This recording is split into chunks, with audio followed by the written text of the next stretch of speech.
Olá, alunos! Então, após vocês terem realizado os exercícios, vamos fazer as correções, tá? Então, aqui nesse estudo dirigido, primeiro sobre os quadrinhos. A questão 1. É correto afirmar que as histórias em quadrinho possuem os elementos que compõem uma narrativa? Sim, né? Se sim, quais são esses elementos? Então, quais são os elementos que compõem uma narrativa? Tempo, enredo, personagens, desfecho, todos esses elementos são elementos que compõem uma estrutura narrativa. E os quadrinhos, eles têm essa estrutura, né?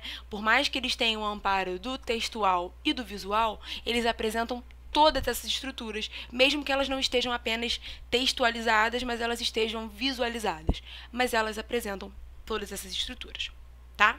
Então, a sua resposta tem que abarcar todas essas características, tudo bem? Correção da questão 2. A linguagem dos quadrinhos pode ser classificada como uma linguagem unicamente visual? Não, né? Unicamente não. Por quê? Porque ela pode ter, sim, quadrinhos que trabalhem só com a linguagem visual, que seria a linguagem não verbal, porém, há vários outros que vão trabalhar com as linguagens textuais, né, que seriam as linguagens verbais. Então, a gente não pode dizer que a única linguagem presente nos quadrinhos seria a imagem, tá? Então, a sua resposta tem que abarcar essas características. Falar sobre a questão da presença da linguagem mista, a presença da linguagem textual também. Então, unicamente visual, não está correta essa afirmação, tá? Então, vamos para a questão 3.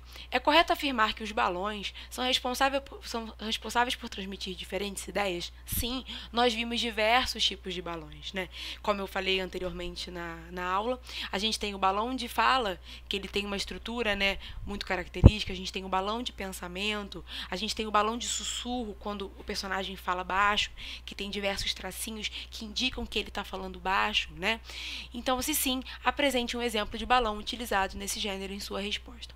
Então, você pode ter o amparo daquele material que eu entreguei e a sua resposta tem que estar apresentando esses elementos. Tudo bem?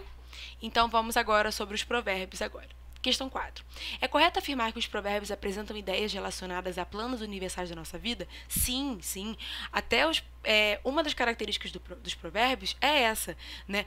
Como eles trabalham eles apresentam sentido para diversos planos da nossa vida, isso mostra também o porquê que eles se mantêm, essa presença dos provérbios no nosso dia a dia, porque eles são universais, eles falam sobre diversos planos da nossa vida cotidiana, né?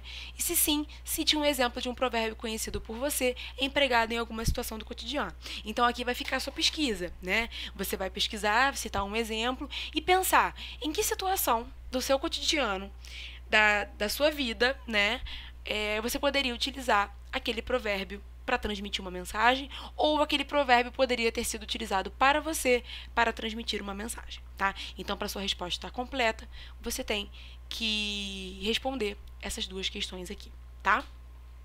E a questão 5, você acha que, sendo os provérbios textos curtos, facilita a memorização e, consequentemente, a sua transmissão entre pessoas e até mesmo entre gerações? Sim.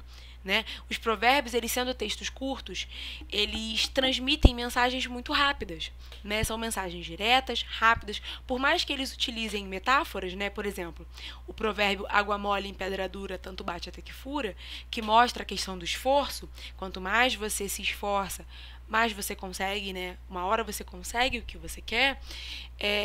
A gente percebe que você tem presenças ali que facilitam a memorização. São estruturas curtas, muitas vezes são estruturas duplas, como água mole em pedra dura, tanto bate até que fura. E você percebe que, nesse caso desse provérbio, a gente tem uma rima, né, do dura e fura. Então, as rimas, elas facilitam a memorização. Claro, não são todos os provérbios que vão rimar, mas é importante que a gente fique também com isso, porque a musicalidade, a rima, ela é o que a gente chama de um recurso mnemônico. O que seria esse recurso mnemônico? Seria esse recurso de facilitador de memorização, tá? Então, sim, eles sendo textos curtos, eles facilitam essa transmissão entre pessoas. E por que entre gerações? Porque os provérbios, eles vão ser passados de geração para geração. Então, hoje, os seus avós usam uma estrutura, os seus pais usam os mesmos provérbios, e você também vai se apropriar dos mesmos. Tudo bem? Então, essa é a correção do exercício do estudo dirigido. Então, até a próxima aula. Tchau!